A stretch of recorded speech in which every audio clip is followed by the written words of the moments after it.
Coucou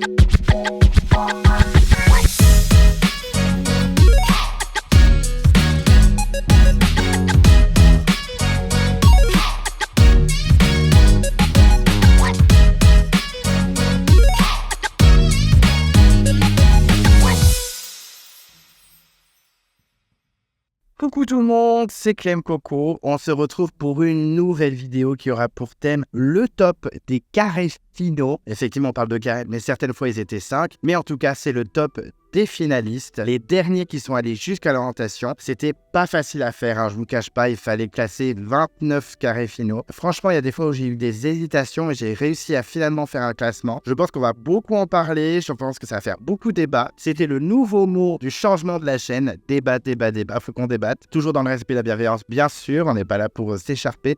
Chacun son avis, et clairement c'est une vidéo très subjective, donc c'est clairement mon avis, ce n'est pas du tout le vote je pense, donc on va pouvoir en parler ensemble, toujours en étant sympa, je le répète, mais en tout cas voilà, c'était un des tops les plus durs à faire, franchement c'était compliqué, c'était pas simple effectivement de choisir le classement, mais j'ai réussi, c'est le mien, c'est à moi, c'est Clem Coco, subjectif à mort, comme je le dis dans le titre, 1000% subjectif, il n'y a aucune objectivité, de toute façon je l'expliquerai dans l'intro de la vidéo avant de vous dévoiler le classement, mais en tout cas voilà, avant de vous dévoiler le top 29 des carrés finaux préférés de Clem Coco, je voulais vraiment vous remercier, vraiment merci 1000 fois. Vous êtes vraiment une communauté adorable, vous êtes hyper compréhensif, vous êtes au top, vous êtes bienveillant dans les commentaires, vous êtes adorable, je vous kiffe de ouf, donc vraiment merci, sans vous je ne suis rien, sans vous je n'aurais pas vécu tout ce que j'ai vécu depuis 2 ans, donc vraiment merci. 1000 fois, merci.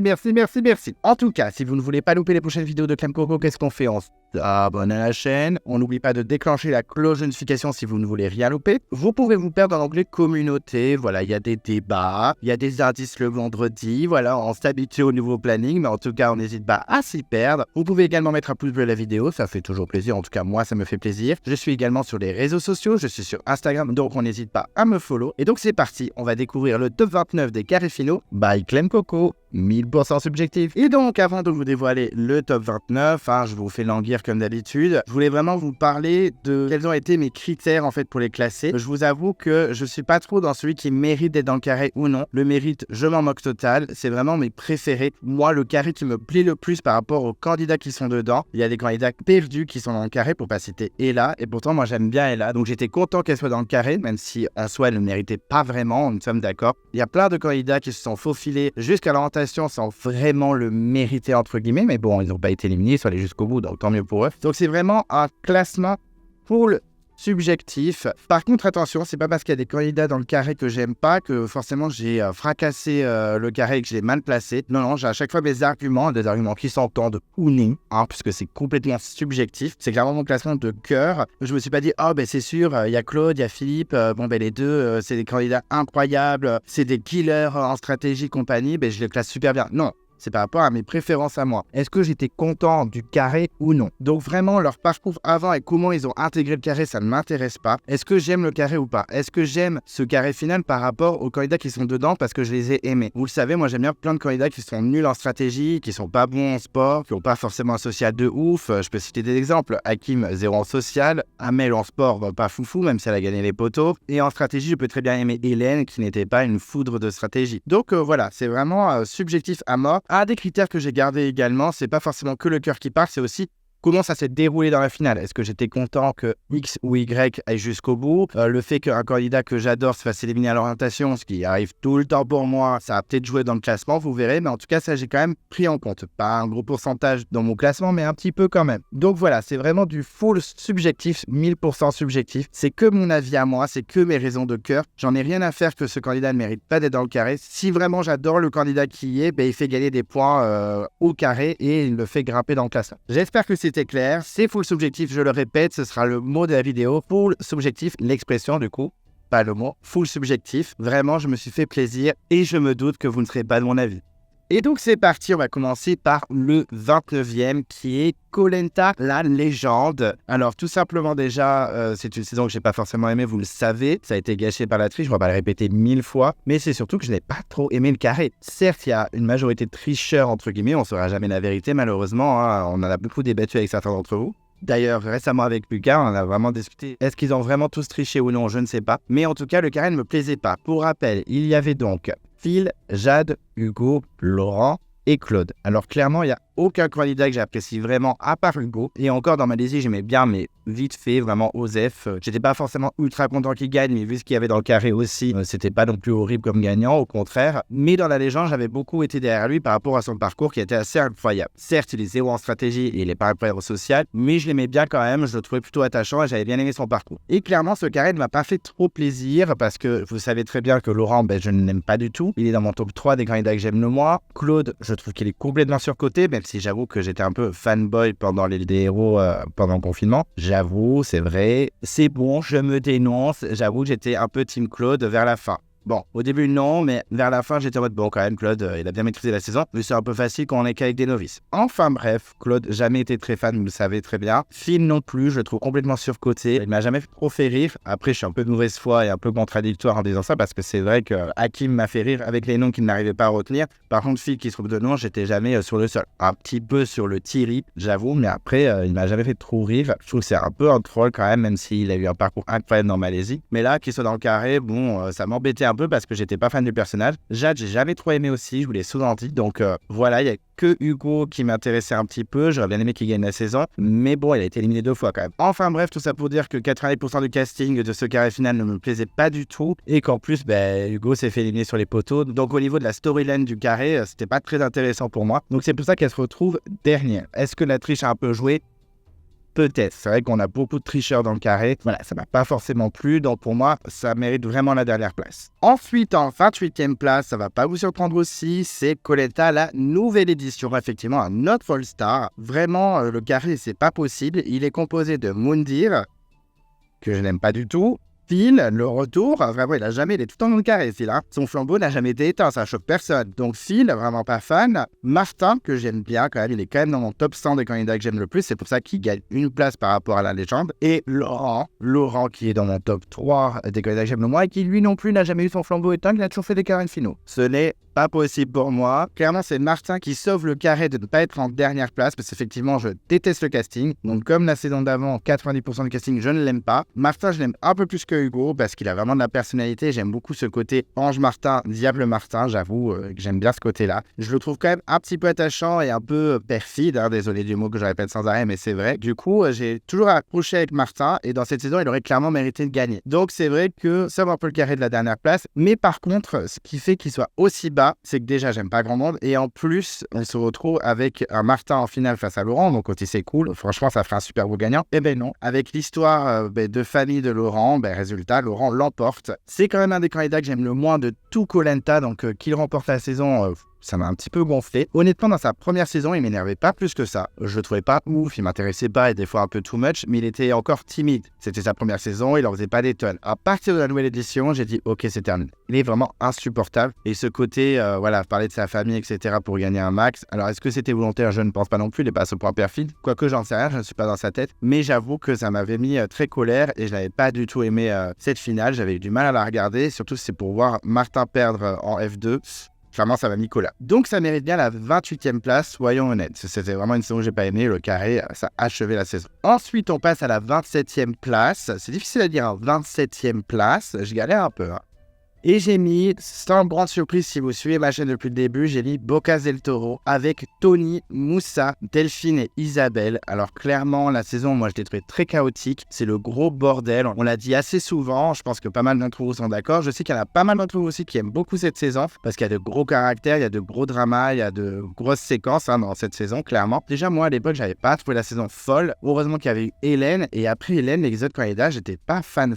J'avoue que j'aimais bien Sébastien, mais bon, il avait un comportement un peu limite parfois, et j'aimais bien Moussa qui était un peu scandaleux quand même, faut le dire. Et c'est vrai que quand j'ai vu le carré, déjà j'étais très frustré que Hélène n'y soit pas, et surtout il est clairement pas ouf. Alors, même Moundir, j'aurais préféré qu'il y soit. Pourtant je l'aime pas du tout, mais là c'est vrai que Tony est quand même un candidat assez respectable, mais moi j'ai jamais été trop fan. Mais c'est vrai que ça reste un gros candidat qui est assez ouf pour son âge, qui a fait des trucs super sympas et tout, il n'y a aucun problème. Moi jamais été trop fan. Moussa j'aimais bien, c'était mon guilty pleasure de la saison, à ce moment-là je l'aimais bien. Après plus tard ça a été un peu plus difficile, mais en tout cas dans cette saison ça allait. Et après Delphine et Isabelle, elles avaient beau l'air très gentilles, elles étaient volontaires, elles ont réussi à remporter et à gagner, tant mieux pour elles, mais un carré un peu boring, je trouve. J'étais tellement désespéré que j'étais limite team Moussa, tellement que je voulais que ce soit un gros candidat qui gagne. Tant mieux pour les filles, elles ont gagné. Bon, si elles ont gagné, c'est qu'elles le méritaient, mais déjà, la storyline ne me plaît pas trop. Bon, on perd Tony direct, ça j'avoue, j'étais un peu content à ce moment-là. Mais El Moussa sur les poteaux et les deux filles gagnent à égalité. C'était la première fois que ça arrivait et je déteste les victoires à égalité, ça me fait péter un câble. Je ne sais pas pourquoi ils font pas comme dans Survivor. Il y a une saison où ils étaient 3 candidats, puisque une grosse partie des saisons, en deuxième partie, on va dire, des saisons, c'est 3 finalistes, c'est pas 2, un peu comme dans le Totem Maudit. Et à un moment, il y avait 2 candidats qui étaient égalité. C'est la troisième, celle qui avait 0 voix, en fait, qui s'appelait Lorraine, qui avait dû choisir entre les 2 finalistes, Dominique et Wendell. Donc je comprends pas pourquoi ils ne font pas ça. C'est vrai que là, bon, elles sont que 2, donc effectivement, c'est à égalité. Bon, il n'y a pas trop le choix. Ils auraient dû trouver, je sais pas, une alternative, j'en sais rien, je n'ai pas les solutions à tout. Mais pour le Totem Maudit, par exemple, c'est insupportable parce que Géraldine aurait pu très bien voter pour l'un des deux pendant le conseil. Voilà, ils ont les votes déjà sur eux, hein. Ils les voient en caméra, ils voient qu'il y a égalité. Ils se disent, bon, ce serait bien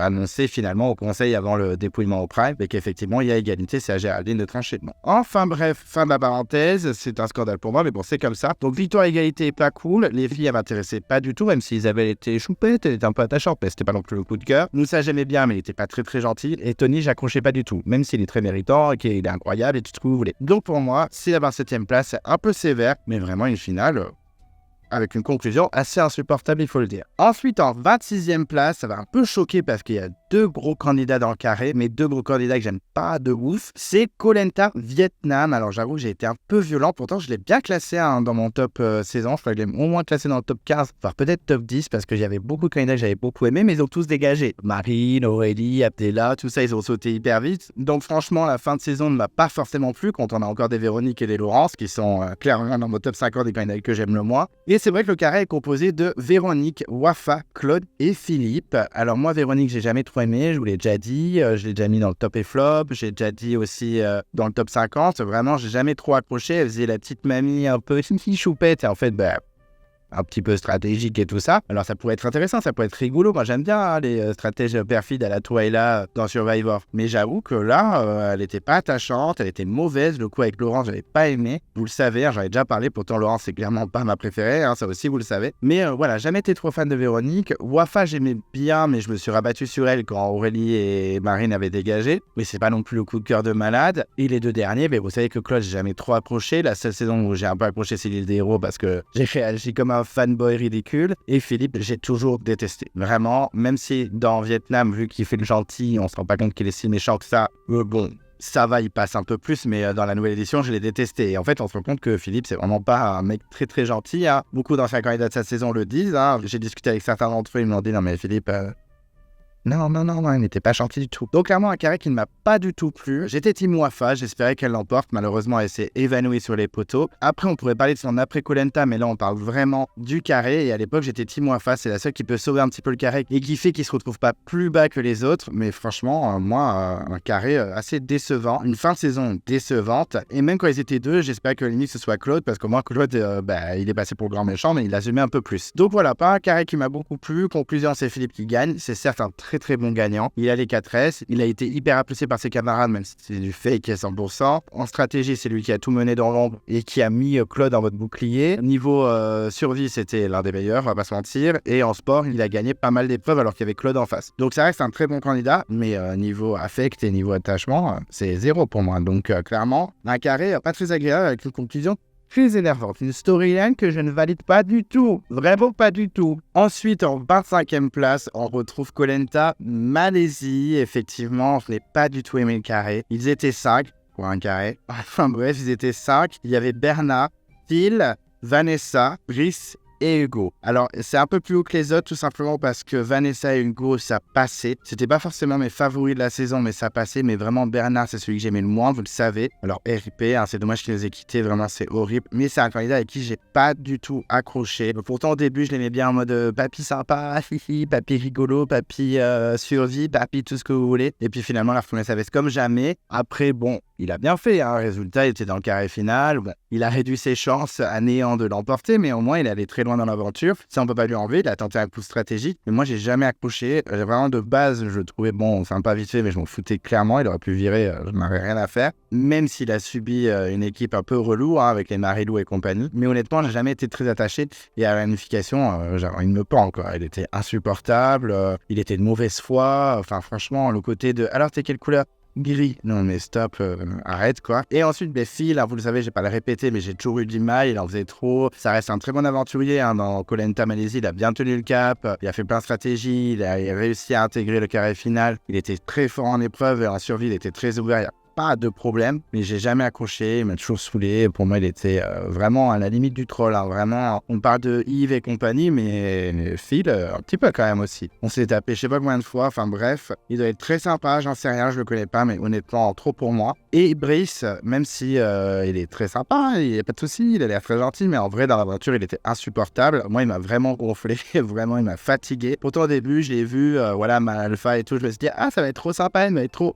Ah non, en fait, il est vraiment relou, quoi. Donc, vraiment, j'ai eu du mal avec lui. Je pense que c'est vraiment un gentil gars dans la vie. Mais dans l'aventure, j'ai vraiment eu du mal. J'ai pas du tout accroché. Je voulais surtout pas qu'il gagne. Et il restait donc Vanessa et Hugo. Alors, Vanessa, j'ai toujours un petit peu d'affect pour elle. Je la trouvais choupie, je la trouvais attachante et tout. Mais c'était pas non plus Camille, Myriam ou Catherine pour moi. Elle n'est même pas dans mon top 100 ni rien. Et Hugo, on en a déjà parlé. Je trouve que bon, il était pas très charismatique dans sa saison. Je l'ai beaucoup aimé dans la légende par rapport à son parcours qui était assez incroyable. Surtout que j'y croyais pas une seule seconde. Quand il avait viré en premier au conseil, j'étais en mode, ben voilà, je l'avais dit, il allait virer en 3 secondes. Et finalement, il a fait une masterclass. Donc, chapeau à lui. Mais c'est vrai que dans Malaisie, voilà, il se baladait tranquille, il a fait sa life. J'ai dit que je tenais pas en compte comment il soit allé dans le carré, mais du coup, c'est vrai que le voir aussi lisse et aussi discret, j'ai pas réussi à m'attacher. Par exemple, Aurélien de la guerre des chefs, pas celui des arts secrets de la guerre des chefs, lui qui fait des yamakasi et qui travaille au Puy du Fou. Enfin, qui a travaillé au Puy du Fou, je crois. Lui, je le trouvais quand même assez attachant, il était mignon quand il parlait, tout ça, machin. Hugo, pas de ouf. Enfin, que dans la légende où à certains moments, j'ai fait, oh, il est un peu touchant quand même. Mais là, dans Malaisie, pas plus que ça. J'étais quand même content qu'il gagne vu ce qui restait. J'aurais préféré que ce soit Vanessa. Mais je pense que Hugo fait un plus beau gagnant parce qu'on a l'impression qu'il était un peu plus complet. Mais Vanessa était quand même mignonne, j'aurais bien aimé. Mais en tout cas, voilà, c'est Vanessa et Hugo qui sauvent un petit peu ce carré final. Mais j'étais pas du tout satisfait. Tous mes favoris avaient sauté, hein, que ce soit Camille, que ce soit Thierry, que ce soit Myriam. Voilà, je m'étais même un peu attaché à Charles tellement j'étais désespéré. Donc un peu deg de ce carré. Après, le gagnant, ça passe, hein, clairement, faut pas abuser, c'est pas une catastrophe, un fiasco absolu. Mais bon, voilà, je trouve que c'est une bonne place pour eux. Et puis Bernard, Phil et Brice peuvent remercier Vanessa et Hugo de pas être dernier, hein, clairement. Ensuite, en 24e position, on retrouve un All-Star, mais là c'est un semi-All-Star, puisque c'est Koh Lanta, l'île des héros. En finale, on avait vraiment un carré compliqué, hein. On avait Alexandra, Moussa, Claude, Inès et Nawel. Ceux qui sauvent le carré, clairement, c'est Claude et Nawel. Alors Claude, pourquoi il le sauve cette fois par rapport aux saisons d'avant? Tout simplement parce que là, j'étais vraiment en mode fanboy. C'est un peu ridicule, mais je pense que le confinement, ça nous a vraiment plus impliqués dans Koh Lanta. Certains un peu trop, jusqu'à aller menacer de mort certains candidats, ce qui est un peu limite, hein. C'est pas très très gentil, messieurs, dames, ça dégoûte limite de l'émission. Donc il faut arrêter, c'est un jeu, calmons-nous. Arrêtons de menacer de mort les gens. Même si Régis et Alexandra, ce qu'ils ont fait, ça va pas forcément plu. Je ne vais pas leur écrire en disant « j'ai envie de tuer toute sa famille devant tes yeux ». Non. Calmons-nous, restons des gens normaux, raisonnables. Tu peux l'insulter de connard en privé, il n'y a pas de problème, mais ne va pas sur les réseaux sociaux pour ça. Ah, ça ne sert à rien, parce que ça déprime les gens, ça rend les gens en colère, et ça peut créer des dépressions et des suicides. Donc stop, merci. Tout ça pour dire que le carré, j'aimais pas trop. Mais Alexandra, j'ai jamais aimé, vous le savez, j'ai jamais aimé du tout. Même avant qu'elle fasse ses petits scandales, qu'elle élimine Sam et tout, parce que c'est vrai que Sam, j'aime bien, mais c'est clairement pas un candidat fave pour moi. C'est quand il a se viré, je m'en foutais un peu. J'étais un peu plus deg pour Théoura ou Claude que je soutenais, parce que le casting d'Anonyme était vraiment pas fou. Donc vraiment, Alexandra, je l'ai pas aimé depuis le début. Je l'ai jamais trouvé très attachante, très sympathique, et ça l'a confirmé jusqu'à la fin de l'aventure. En plus, voilà, dans la storyline de la finale, elle s'est évanouie à l'orientation. C'était jamais arrivé. Nouveau record pour Alexandra. Donc vraiment pas une fin d'aventure très glorieuse. Il y avait Moussa. Alors Moussa, moi vraiment, depuis Koh Lanta, la revanche des héros, je peux plus me le voir. Il a attaqué Maud, qui est clairement une de mes préférées all time, depuis la saison 2, et c'est vrai que ça m'avait énervé. À ce moment-là, j'ai dit RIP Moussa pour moi. Ciao, bisous. Et c'est vrai que quand je l'ai revu dans l'île des héros, j'étais un peu colère. Au début, ça allait. Je trouvais qu'il était plutôt calme, posé. Et puis finalement, il était plein de rancune envers Théoura parce qu'il a cassé sa flèche et tout ça et compagnie.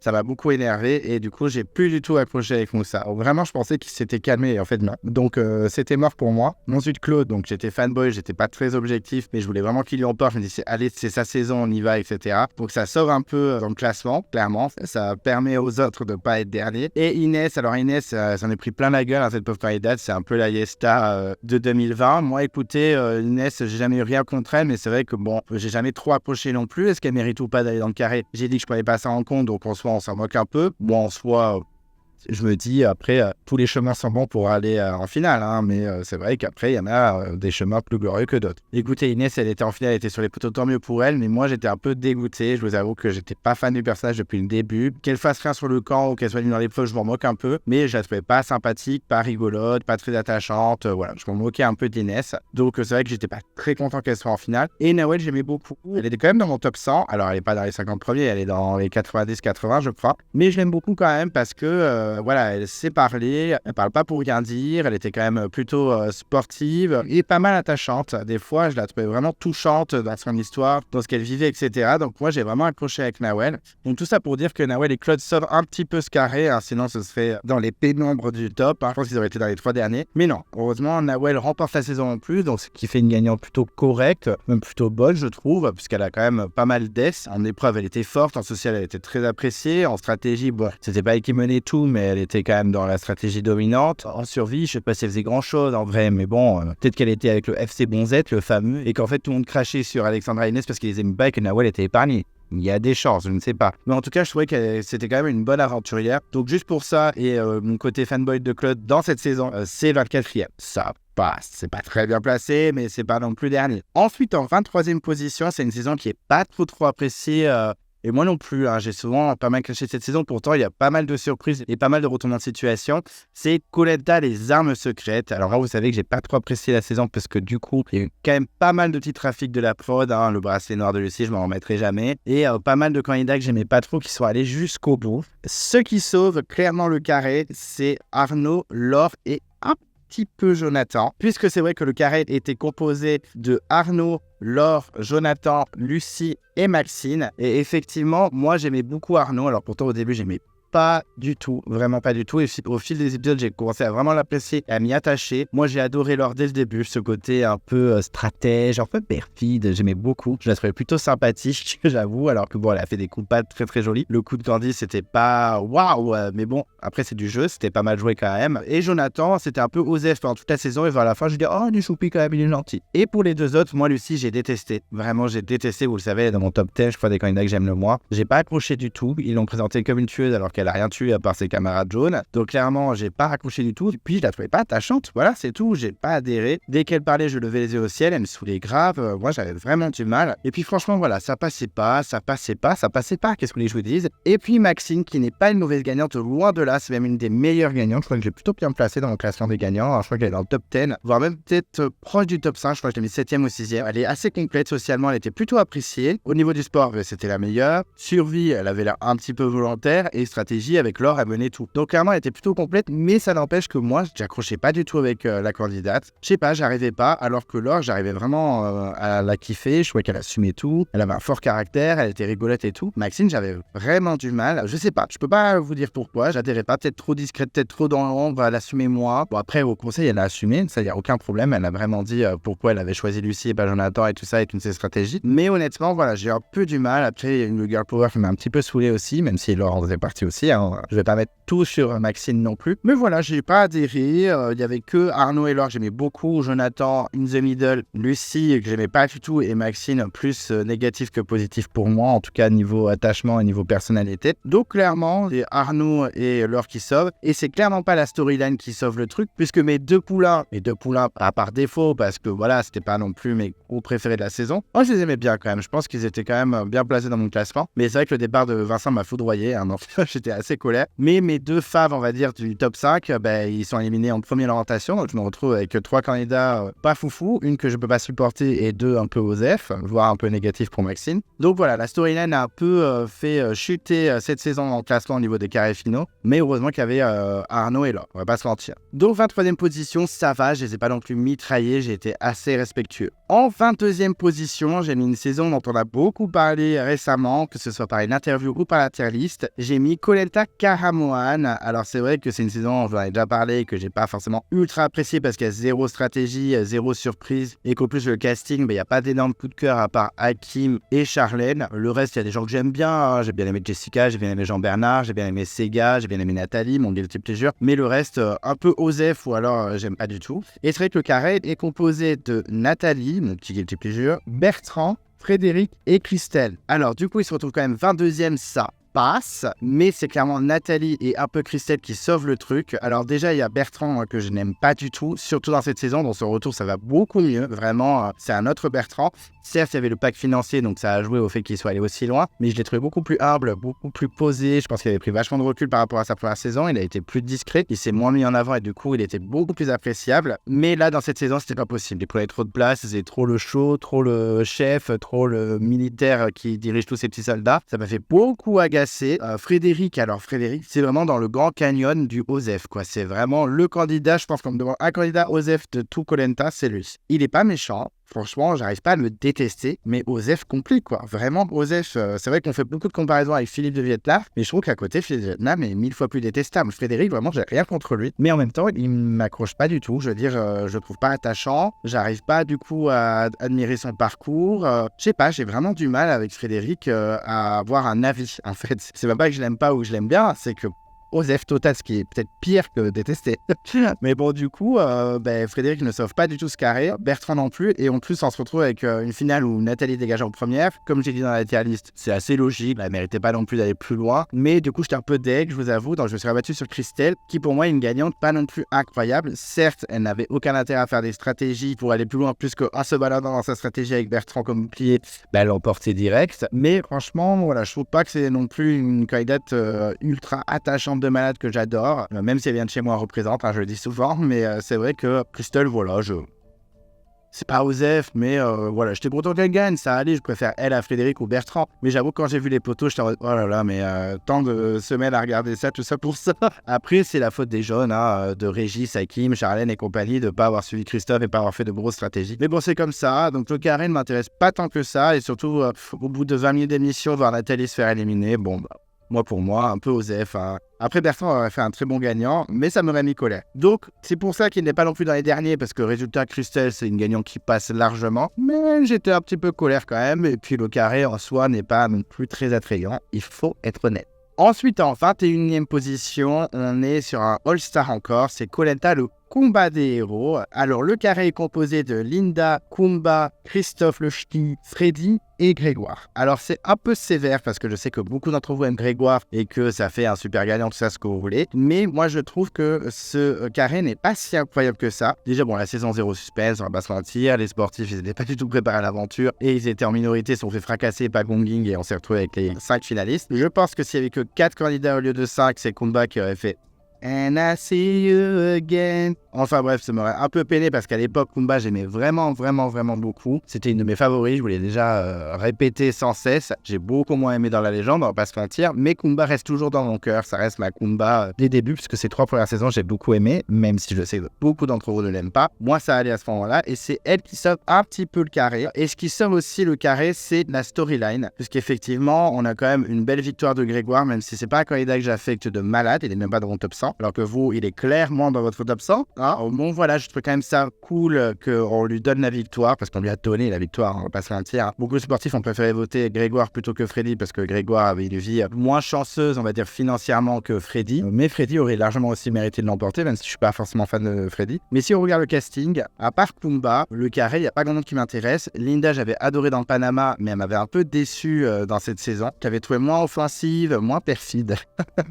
Mais vraiment, moi j'aime bien Linda la peste. Donc j'avoue que quand j'ai vu cette saison, je me dis, ouais, bon, bof, Linda me saoule un peu. En plus, elle a attaqué Christina et Kumba et ça m'a énervé. Donc voilà, Kumba j'aimais beaucoup, c'est elle qui sauve un peu le truc. Christophe, je l'avais trouvé plutôt attachant dans sa première saison et là il était en mode fanboy de Grégoire, à lui donner la victoire chaque seconde, à l'orientation c'était insupportable. Freddy, j'ai jamais été très fan, même si j'avoue que c'est un très grand héros, un super candidat, tout ce que vous voulez. Et Grégoire c'est pareil, j'ai jamais été très fan, mais bon, ça reste quand même un candidat plutôt cool et c'est bien qu'il ait gagné. Donc en vrai, ce qui a sauvé ce carré final de pas être trop bas non plus dans le classement, parce qu'il est 21ème, ça passe, c'est pas non plus la moyenne, mais ça passe quand même, c'est Kumba et clairement la storyline avec la victoire de Grégoire, même si c'est pas un candidat que j'adore. Et dans la storyline, ce qui fait pencher un petit peu la balance et ce qui fait perdre quelques places, c'est l'orientation où c'est n'importe quoi. Où on a Christophe qui trouve le coquillage, je sais plus quelle pierre, devant Grégoire et qui lui donne. Et après Grégoire va sur le terrain des filles et il le trouve devant Kumba. Enfin bref, tout ça, ça m'a énervé. Donc voilà, c'est pas non plus le meilleur classement pour cette saison, pour ce carré, mais je trouve ça assez juste. Enfin en tout cas, moi, c'est mon cœur qui parle, je vous l'ai dit, 1000% subjectif. Et c'était pas un carré que j'ai adoré suivre. De toute façon, je veux que ce soit Myriam Lamar qui l'emporte.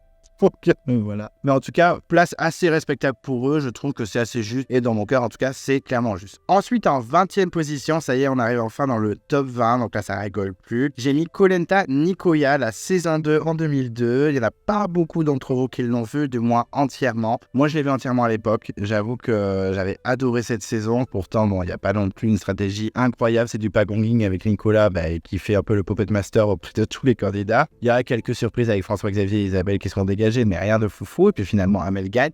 Donc en fait, si, il y a quelques surprises quand même pour l'époque, même si c'est pas non plus une saison qui retourne le game quand même. Mais le carré, je l'ai pas si bien placé que ça, mais je l'ai pas non plus fracassé, parce qu'il y avait beaucoup de chants détestables dedans. Effectivement, il était composé de Marianne, Bernard, Nicolas et Amel. Alors clairement, ce qui fait monter le carré final dans le classement, c'est Amel et Nicolas, parce que Marianne et Bernard sont détestables. Bernard en tête de liste, hein, clairement Bernard est vraiment détestable. C'est vraiment un des pires candidats de toutes les saisons. C'est vraiment un enfer pour ceux qui ont vu la saison, qui ont vu des bouts. Vous comprendrez vite quand vous verrez les épisodes. C'est un enfer total. Raciste, pas très agréable, manipulateur, hypocrite. Enfin, on va faire comme les votes de Maud, Jimmy, Béatrice et Amel. Premier conseil de la réunification, on va le détruire.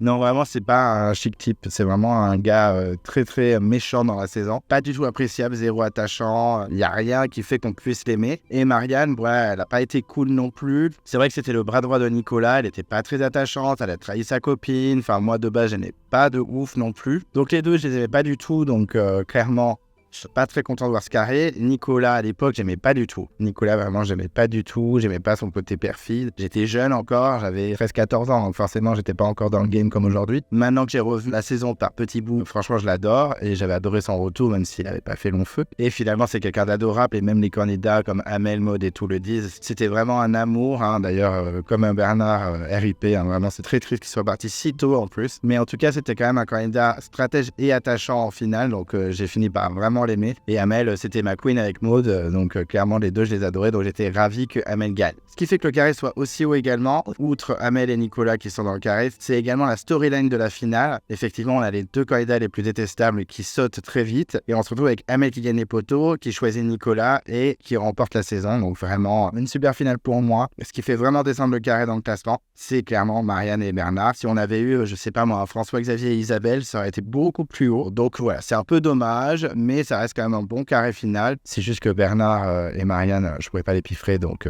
un peu carré final de l'enfer, même si ça s'est bien fini. Ensuite, on arrive à la 19e position et j'ai mis Kollenta Palawan, la saison 7. Et là, c'est un peu le même cas de figure que la saison 2, mais à l'inversé. C'est juste que les deux candidats qui ont fait monter le carré dans le top, je les adore. Et effectivement, dans le carré, on avait Simon, Marilyn, Kevin et Jade. Alors, pourquoi il est au-dessus de Nicoya alors que c'est le même délire, mais inversé? Alors, tout simplement parce que Simon, je l'adore. Clairement, il a fait monter le carré final en flèche dans le classement. Enfin, en flèche. Et que 19e, on même pas la moitié. Mais quand même, c'était un bon candidat que j'ai adoré. Et Marilyn, vraiment gros coup de cœur aussi. Hyper attachante, trop choupi. Enfin, vraiment, je les adore. Certes, c'est pas des machines comme Jade et Grégoire, mais moi, je les adore tous les deux. Vraiment, ils sont au top. Après, Kevin, alors Kevin, j'aimais pas trop. Je dois vous l'avouer. Je crois que je l'ai mis dans le top 50 des candidats que j'aime le moins. Peut-être pas. Je sais plus. Je me rappelle plus, mais en tout cas, c'est pas un candidat que j'aime de ouf. Mais après, avoir de la haine à mort, faut peut-être pas déconner. Et Jade, j'ai jamais accroché, mais bon, Elle est in the middle, moi, Jade. Donc, c'est vrai que c'est moins hardcore, en fait, ce que j'aime pas, que Bernard et Marianne. C'est peut-être pour ça qu'ils sont au-dessus. Parce qu'effectivement, au niveau de la storyline, c'est pas du tout la belle fin comme Nicoya avec Amel qui l'emporte. C'est plutôt l'inverse. On perd Simon et ensuite on perd Marilyn pour se retrouver avec Kevin et Jade en finale avec une victoire à égalité. Du moins, ça a un peu calmé Jade qui soit déjà gagnante. C'était in the middle. J'avoue que j'ai hésité entre les deux, mais j'ai tellement détesté Marianne et Bernard la saison 2 que du coup, je me suis dit, bon, Kevin et Jade, en vrai, ça passe. Je les déteste pas de malade. Ça m'a pas fait plaisir de les voir tous les deux gagner. J'aurais préféré voir gagner Marilyn ou Simon, ou même Eric, ou même Philomène. Je sais que vous n'aimez pas Philomène, mais moi je l'aime bien. Donc j'avoue que, ouais. Bon, en tout cas, c'était une finale pas très sympathique à regarder, mais avec des candidats que j'aimais beaucoup. C'est juste ce qui a fait pencher la balance par rapport à la storyline qui est inversée, c'est que Kevin et Jade, à côté de Bernard et Marianne, il n'y a pas photo, quoi. Je crois qu'aucun des deux n'est dans le top 50. Kevin, je suis pas trop sûr. Alors que Marianne et Bernard, ils sont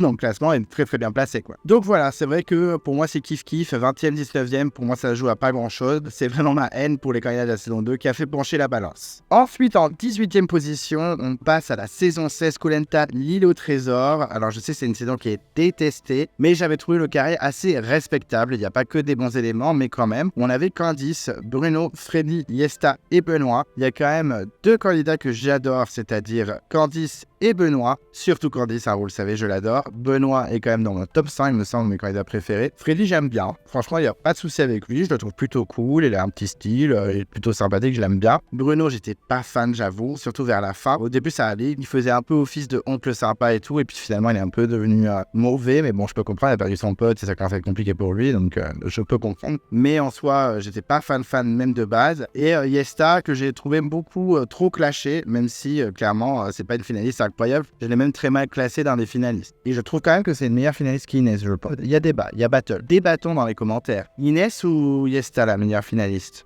À vous de me dire. En tout cas, tout ça pour dire que je trouve que le gars est quand même respectable. Ce qui fait qu'il soit pas plus haut, c'est la storyline, puisqu'on perd Candice à l'orientation. Candice qui cherchait comme ça. Non. Non. Non, bah je sais pas. Non, mais c'est une blague. Tu t'es battu toute la saison, tu gagnais des épreuves de ouf, et là tu fais ça, c'est une blague. Donc un peu déçu par Candice. Bruno qui dégage l'orientation un peu Osef. Et on se retrouve quand même avec une finale Benoît-Yesta. J'aurais préféré une finale Benoît-Freddy. Benoît l'aurait emporté quand même, je pense, hein, vu Freddy qu'on s'est fait un peu clasher par le jury. Mais voilà, j'ai trouvé ça un peu dommage. Ce qui conclut bien, c'est que Benoît l'emporte, et il fait un très bon gagnant, même s'il est beaucoup critiqué. Lui, il peut pas grand-chose, hein, cette histoire de coffre, d'avoir eu la place en finale très rapidement. Je trouve que quand même, en étant un finaliste direct, il s'est quand même bien comporté dans l'aventure. Il a quand même joué des stratégies, il s'est quand même battu sur les épreuves, il était actif sur le camp et socialement il était bon. Donc je trouve qu'on le blâme un petit peu. Par rapport à Lucie, que je clash beaucoup avec l'histoire du bracelet, c'est vrai que je la clash beaucoup, mais en soi il ne pouvait pas grand chose non plus. Moi si j'aime pas Lucie, c'est pas que l'histoire du bracelet. Ça n'a pas aidé, on va pas se mentir. Mais il y a aussi le côté que j'arrivais pas à m'attacher à elle et que je la trouvais pas du tout choupette, attachante, battante, elle faisait que se plaindre Calimero. Enfin, après elle a pas vécu une aventure incroyable, on est d'accord. Mais moi, je l'ai trouvé vraiment pas très agréable. Alors que Benoît, je trouve qu'il s'est bien battu toute l'aventure, malgré le fait qu'il ait bénéficié d'une aide de la prod avec ce coffre et cet anneau. En tout cas, je trouve quand même la finale respectable. Elle aurait pu être plus haute, honnêtement, malgré la saison qui n'est pas très appréciée par beaucoup d'entre vous. Mais c'est le fait que Candice vire vite et qu'on se retrouve avec une finale Benoît-Yesta. Je pense que ça joue beaucoup, même si la victoire de Benoît m'a fait un peu plaisir, je dois l'avouer. Mais j'aurais préféré une Candice-Benoît. Candice aurait pu gagner en plus. Ou une Benoît-Freddy. J'avoue. Ou une Candice Freddy aussi, ça ne m'aurait pas dérangé. Ou alors une Candice Yesta et Candice gagner direct. Ça, j'aurais beaucoup aimé. Ce qui a joué, c'est vraiment Candice qui part vite et Yesta en finale face à Benoît, même si je trouve que Yesta a été un petit peu trop bâché. Ensuite, en 17e position, on se retrouve avec un nouveau All-Star. Le combat des héros avec comme carré final Ravière, Jérémy, Pascal et Clémence. Alors ça a été un peu compliqué. Au départ, je voulais mettre beaucoup plus bas parce qu'effectivement, dans le casting, en vrai, il n'y a pas grand monde que j'aime bien. Alors moi, j'aime bien Jérémy. Je crois qu'il est même dans le top 100, si je ne me trompe pas. Ravière, c'est mi-figue, mi-raisin. Voilà, c'est un coup, je l'aime bien. Il me fait rire et tout, machin. Et des fois, il m'agace un peu. Mais quand même, je trouve que c'est un sacré bon joueur. Il est prêt à jouer stratégiquement. Sur les épreuves, il se donne. Il a même remporté la dernière immunité dans la saison, donc plutôt cool. Socialement, il est quand même plutôt apprécié.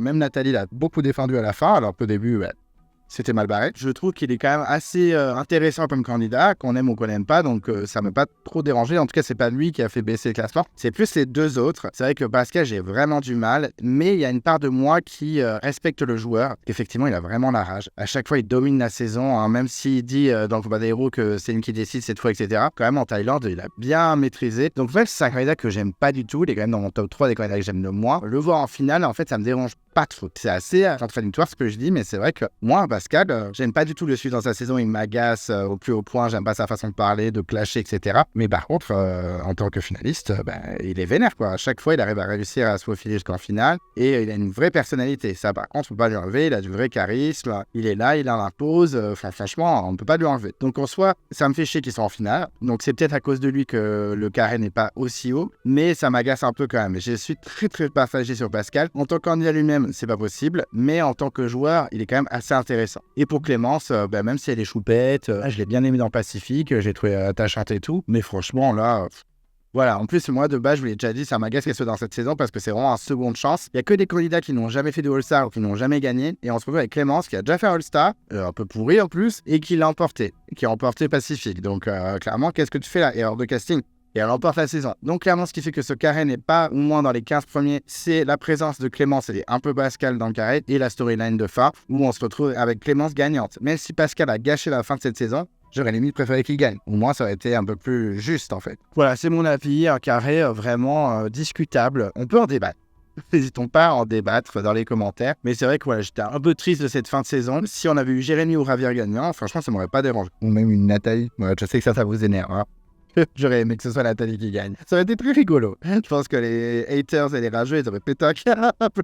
Mais bon, enfin bref, je trouve que le carré est sympa, mais bon, pas fou non. Ensuite, on arrive à la 16e position et c'est une saison très récente puisque c'est Koh Lanta, le feu sacré, qui était composé de Julie, Nicolas, Tania et Frédéric. Alors là, il y avait quand même pas mal de monde que j'aimais bien. C'est vrai que moi, j'adorais Nicolas, hein, vous le savez, je l'ai beaucoup défendu dans mes reviews. C'est peut-être l'homme un peu trop parfait, un peu trop lisse, etc. Mais j'ai beaucoup aimé sa personnalité, je l'ai trouvé ultra attachant, tout le temps souriant, presque l'homme parfait. Hein. Moi, écoutez, je trouve que c'est l'homme à marier. Hein. Pour tous ceux qui veulent l'épouser, je comprends. Et il y avait Tania, qui est clairement surcotée, qui a un parcours mais j'ai dit que je ne prenais pas en compte leur parcours jusqu'au carré final. Malgré ce parcours what the fuck, j'ai adoré sa personnalité, j'ai trouvé super solaire, j'ai trouvé super souriante. Moi, je me suis vachement attaché à elle. Clairement, ça pourrait être une copine. Je la trouve super fun et super souriante. J'ai adoré. Et ce qui concerne les deux autres, j'ai pas forcément de haine. Donc, ce qui fait que, résultat, ils sont quand même dans la moyenne. La storyline est plutôt intéressante. On a vraiment un bon joueur à la fin avec Frédéric qui décide de ne pas choisir son meilleur ami de l'aventure. Enfin, son meilleur ami, c'est Quentin, son meilleur ami, mais son grand ami de l'aventure et préfère choisir Tania. Comme ça, il est sûr de gagner, il a eu raison. Avec un jury pas trop rageux par rapport au totem maudit, donc ça fait vraiment plaisir. Mais c'est vrai que Frédéric et Julie en soi... Alors, Julie est totalement osef, hein, je vous l'ai déjà assez répété, elle a l'air très gentille, mais c'est vrai qu'elle était pas très chaleureuse. Le seul moment où elle était chaleureuse, c'était dans un portrait. Un peu du mal avec elle, mais pas de haine forcément. Donc, c'est un peu osef, mais sans non plus m'exciter, sans non plus cracher mon venin. Donc, franchement, voilà. Julie est un peu osef, je comprends pas trop pourquoi elle s'est retrouvée là, certes avec le coup du collier, etc. Mais j'ai jamais trouvé trop attachante et j'ai jamais trop adhéré à sa personnalité. Et Frédéric, même s'il a un super jeu et ça fait un très très bon gagnant, clairement, il a ouvert une petite porte de la stratégie. Si ça se trouve, ça ne changera jamais dans Koh Lanta, mais on croise les doigts, on sait jamais, hein, l'espoir fait vivre. Mais en tout cas, ça reste quand même un candidat plutôt respectable. Pas forcément ultra attachant ou assez fascinant pour que je puisse m'y intéresser à fond, mais respectable. Donc c'est pour ça que c'est presque dans la moyenne, quoi. On est tranquille, on se pose 16e position, tranquillou. Heureusement qu'il y avait Nicolas et Tania, parce que si ça avait été Quentin et Laura, par exemple, ça aurait été beaucoup plus bas. Même si j'aime bien Laura, même un peu déçu dans la saison, je vous l'ai déjà dit. Donc vraiment, voilà. Un carré respectable, voilà. Tranquille dans la moyenne, on commence à arriver quand même à des carrés plutôt respectable et plutôt positif. Donc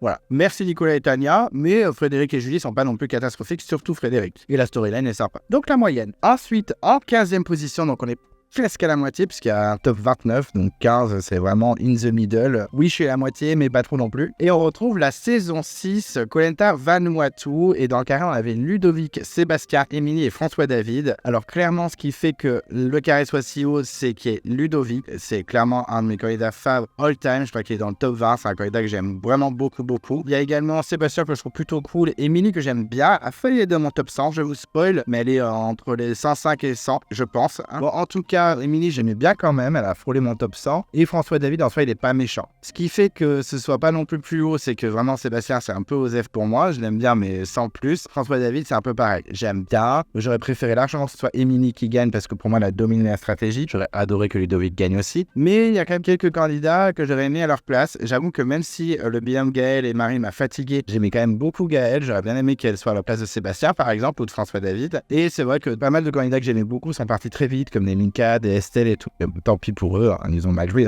Mais tout ça pour dire que le carré, j'aimais bien. C'est pour ça que je l'ai dans la moyenne. Mais c'est Ludovic qui fait tout. Surtout que la storyline ne me plaît pas du tout, puisque Ludovic se fait dégager à l'orientation, comme tout le temps. Mes préférés sautent à l'orientation, pas tout le temps, donc très souvent. Et ensuite, on se retrouve avec le couple en finale. Donc clairement, vu que Émilie a un social moins colère que François David, et puis François David a été plus colère sur les épreuves, bah forcément, c'est François David qui gagne. Donc une storyline pas catastrophique, mais un peu décevante pour moi, surtout pour Ludovic. Donc c'est pour ça qu'elle est juste dans la moyenne, mais les trois autres peuvent largement remercier Ludovic, qui est hyper bien placé dans mon classement, dans mon top 100 mes candidats préférés. Sinon, je pense que ce serait beaucoup plus bas. Et puis en plus, beaucoup d'entre vous n'aiment pas trop la saison. Moi, c'est une saison que j'aime beaucoup parce que je suis très nostalgique. J'étais au lycée à l'époque, j'étais à fond dans Koh Lanta, et c'est vrai que la stratégie, j'étais en mode, c'est quoi la stratégie? Maintenant, quand on regarde Survivor, clairement, Koh Lanta, la stratégie, c'est...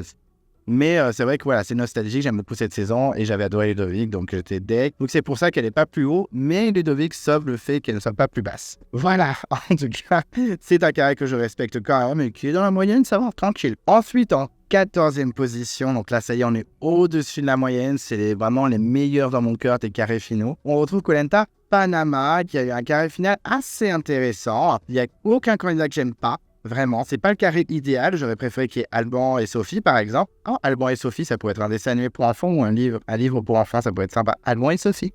Oh là, je pète un câble, je suis fatigué.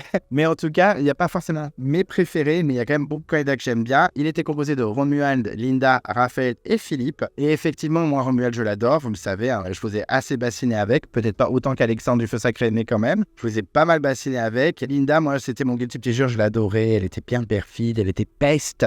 J'aimais beaucoup, hein, elle me faisait beaucoup rire. Elle était dans tous les dramas, et moi, j'adore les dramas, vous le savez. Raphaël, c'était pas forcément mon préféré, je trouve qu'il est assez surcoté en tant qu'aventurier. Il est très bon en survie et sur les épreuves pour son âge, il ne lâchait pas l'affaire. Mais voilà, je le trouve un peu surcoté, mais ça reste quand même un très bon aventurier. Pour ce qui est de Philippe, c'est un peu comme Frédéric, c'est un peu Osef. Et ce qui fait que le carré soit pas plus haut, c'est tout simplement la storyline. C'est effectivement, on perd mon Romuald à la présentation, donc ça m'a fendu mon cœur. Surtout qu'il n'avait pas été éliminé comme les gens qui perdent la présentation, tu rentres chez toi. Il avait eu un vote en plus au conseil et tout le monde avait voté contre lui. Même la Linda, sans qui Romuald, elle serait rentrée à l'hôtel. Donc vraiment, j'étais pour l'air. Et ensuite, la finale, c'est Linda-Philippe, donc zéro suspense. On savait que Linda ne gagnerait jamais. Donc clairement, voilà. C'est la storyline qui fait que ce ne soit pas plus haut parce que vraiment le carré, je l'aime bien. Juste pour moi, Philippe, je switcherai avec Alban. Et peut-être je switcherai aussi Raphaël avec Sophie. Mais bon, en soi, en vrai, ça reste quand même un carré assez correct. Il n'y a pas eu que du pagonging. Là, on peut pas reprocher à cette saison de faire du pagonging. Effectivement, il y a eu quelques surprises. Il y a eu quelques trafics de la prod sûrement. Hein. Bonjour Odile, qui doit être bien colère contre la production. Je trouve que voilà, c'était une finale assez respectable, assez variée. Et du candidat que j'aimais, d'autres que je trouvais moins intéressants mais que je détestais pas. C'est juste la storyline qui pêche un peu pour moi. Voilà, c'est pas la finale idéale, elle est que 14e. Et s'il y en avait eu Alban et Sophie, elle aurait été clairement dans le top 5. Dommage. Ensuite, en 13e position, on a un nouveau All-Star et c'est le retour des héros. Ça ne me surprend pas qu'elle soit aussi bien placée. Peut-être que vous attendiez à ce qu'elle soit mieux placée, puisqu'effectivement, dans le carré, on avait Jean-Bernard, Philomène, Jade et Romuald qui remportent la saison. Alors clairement, au niveau du casting, je suis assez ravi parce que déjà, j'adore Romuald. C'est un de mes préférés all-time. Je crois qu'il est deuxième derrière Chantal. Philomène, je sais que beaucoup d'entre vous l'aiment pas, surtout par rapport à son comportement dans la finale du retour des héros. Mais moi, je l'aime bien quand même. Je la trouve ultra fun, ultra rigolote. Alors certes, elle est elle est pas très gentille, elle est de mauvaise foi, mais ça me dérange pas, je l'aime bien, j'ai toujours aimé Philomène, j'ai toujours aimé ce qu'elle dégageait comme énergie. Jean-Bernard, j'ai trouvé très sympathique dans cette saison, beaucoup mieux dans Caramoine. Et Jade, jamais été très fan non plus, ça l'a détesté, faut pas déconner, mais je la trouve clairement surcotée, je la trouve pas si intéressante que ça, mais ça passe. Ce qui est dommage avec cette saison, c'est que c'est du pagonging, mais j'ai dit que je ne clashais pas le parcours avant le carré, donc écoutez, les 4 finalistes, moi je les aime bien, ça fait un peu moins Jade, et j'ai adoré bien sûr la storyline, hein, avec un Jean-Bernard, malheureusement qui sort à l'orientation, mais bon, c'était à deux doigts à ce que ce soit Romuald, donc j'étais rassuré. Les poteaux, Romuald tombe, hein, c'est une grande surprise avec ses grands panards de sportifs, et Jade, l'Amazon l'emporte, c'est la grosse surprise. Elle ne choisit pas Philomène, elle choisit Romuald, et là j'avais adoré, j'étais sûr que Romuald allait gagner, parce que du coup, Jade avait déjà gagné, je me suis dit que sûrement le jury ne voterait pas pour une personne gagnante, et surtout, le fait de ne pas avoir choisi sa copine, ça va lui poser des problèmes au jury final, surtout avec une Philomène très colère qui va bien la clasher sans limite. Certes, Philomène avait été mauvaise foi, est-ce que si Philomène avait gagné les poteaux, elle aurait choisi Romuald ou Jade? On ne saura jamais. Nouveau débat. Philomène, Qui aurait-elle choisi? Enfin bref, moi j'étais très content à ce moment-là. Donc clairement, le cast me plaît plutôt bien, malgré une Jade présente quand même dans le carré. Et avec un Romuald gagnant, je ne pouvais pas placer plus bas que 13e. Ce qui fait qu'il ne soit pas dans le top 10, c'est vraiment la présence de Jade. Et le fait que Jean-Bernard se fasse virer à l'orientation, même si ça se joue avec Romuald, j'aurais préféré que Jean-Bernard soit sur les poteaux et que Jade dégage à l'orientation. Mais c'est comme ça. 13e, ça reste quand même une grosse place sur 29. C'est respectable. Et clairement, les 3 autres peuvent remercier Romuald de sa victoire. Ensuite, en 12e position, j'ai mis une saison que beaucoup d'entre vous aiment. Vraiment, vous l'adorez cette saison. J'ai mis Koh Lanta Raja en pâte. C'est une saison que tout le monde adore. Enfin, il y en a qui n'aiment pas non plus, mais c'est une saison très très appréciée. Peut-être un peu surcotée. Il y a des chances, parce que c'est vrai que la première partie c'était une catastrophe. Le casting c'était un fiasco, tout le monde a abandonné. Enfin, c'était vraiment pas une grande réussite. Mais par contre, la deuxième partie était beaucoup plus intéressante, même s'il y avait un gros pagongui. Il y a eu quelques surprises quand même. Et le carré était plutôt sympa. On avait Ella.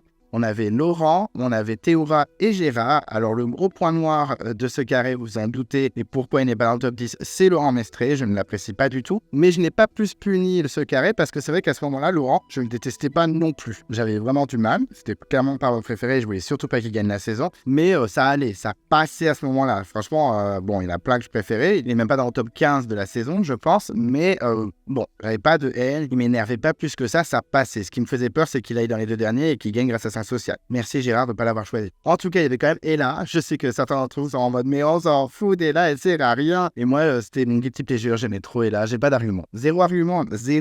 C'est comme Akid. J'aimais bien. Je sais pas pourquoi. Je voyais qu'elle dégageait l'énergie, mais que j'aimais bien. J'en sais rien. Plus, elle m'avait d'aide quand son mec était venu la voir. Putain, tellement drôle. En tout cas, la présence d'Ella aide à ce que le carré soit aussi haut dans le classement. La présence de Théoura aide énormément aussi, parce que c'est la première saison où je le découvrais et moi, j'ai adoré Théoura à ce moment-là. J'ai beaucoup moins aimé dans les saisons d'après. Je vous en ai déjà parlé plusieurs fois. C'est vrai qu'il m'a un peu déçu dans ses All-Stars. Mais dans cette saison, j'étais à fond. Certes, en social et en stratégie, c'est 0. Mais par contre, je trouve qu'il s'était grave bien battu. Sur les épreuves, il avait trop la rage. Et ce côté atypique, ce côté un petit peu original de Théoura m'avait vraiment tapé dans l'œil. Donc, j'étais à fond. Et pour Gérard, je suis une The Middle. C'est un peu un Frédéric pour moi, ou plus un Hugo, on va dire. C'est-à-dire qu'il est attachant quand même. Il a un super social. Mais j'aurais clairement préféré que Théoura gagne. Donc, ce qui fait qu'il soit pas dans le top 10, c'est la présence de Laurent et également la storyline de fin où c'est Gérard qui gagne. J'ai absolument rien contre Gérard. C'est pas un mauvais gagnant, c'est même un gagnant sous-coté, je trouve. J'avais bien placé dans mon top gagnant, il me semble, au moins dans le top 10, je crois. Mais par contre, j'aurais adoré que Théoura gagne, quoi. Ça aurait été la folie totale, ça aurait été un superbe fin. C'est comme ça, c'est dommage, mais c'est vrai que Théoura est là présente dans le top 4. J'étais ravi, surtout pour Théoura, même si Ella me fait rire et tout, mais faut pas déconner. Et le fait qu'il soit pas dans le top 10, c'est la défaite de Théoura en finale. C'est dommage, mais ça reste quand même un bon carré final. Même Laurent, que j'aime pas trop, c'est quand même un candidat mythique de Koh Lanta, malgré tout. Hein, je ne sais pas pourquoi, mais c'est comme ça. Mais en tout cas, voilà, ça reste un carré plus que correct. Et donc, il est 12e et c'est déjà pas mal. Ensuite, en 11e position, on est sur le dernier All-Star. C'est Koh Lanta, la revanche des héros. Une saison adorée par les fans, peut-être un peu surcotée, hein, il faut le dire. Moi, c'est une saison que j'ai plutôt bien aimée, même s'il y avait clairement un pas gonging. Il y a eu quelques surprises avec Maud qui change d'alliance, avec Moussa qui se fait éliminer sur l'épreuve, avec Guénel qui se fait éliminer à la place de Bertrand, etc. Donc, il y avait quelques surprises quand même. C'était pas non plus oh my god, mais c'était plutôt sympathique quand même, avec un casting assez colère, même s'il y a eu un Moussa détestable. Mais honnêtement, voilà, j'aimais bien quand même. Et le carré est plutôt sympathique. On a Patrick le Pat, Kumba, Maud, Claude et Bertrand. Alors à ce moment-là, j'étais vraiment pas fan de Claude, toujours, hein, c'est vraiment l'île des héros et après le reste, rien à faire. Dans la revanche, j'avais pas aimé le fait qu'il assume pas d'avoir participé à l'élimination de Théoura, ça m'avait un peu dérangé. Donc à ce moment-là, j'étais pas vraiment team Claude, mais par contre, le reste du casting, c'est-à-dire Patrick, Kumba, Maud et Bertrand, bah, c'est plutôt positif. Alors Patrick a plutôt bien joué, c'est pas forcément un candidat que j'adore non plus, donc c'est pas lui qui fait monter le carré dans le classement de malade, mais j'avais bien aimé quand même ce côté un peu jovial, sympathique, stratège rigolo. Il avait bien tenu la route alors qu'il était menacé dès le premier conseil. Il était menacé aussi au conseil de la réunification. On peut remercier Maud, hein, clairement. Et puis l'histoire des colliers hihi dans Cible, bon, ça me fait pas forcément rire, mais ça participe aussi au personnage. Moi, je pense que Patrick, c'est quand même quelqu'un de plutôt sympathique. C'est pas un candidat que j'adore, mais là, dans le carré, ça me dérangeait pas du tout. Je trouvais qu'il s'était bien battu pour la réputation stratège qu'il avait dans sa première saison. Donc, c'est pas forcément un candidat que je déteste, bien au contraire. Franchement, je l'aime plutôt bien, ça va. Kumba, à ce moment-là, je l'aimais beaucoup.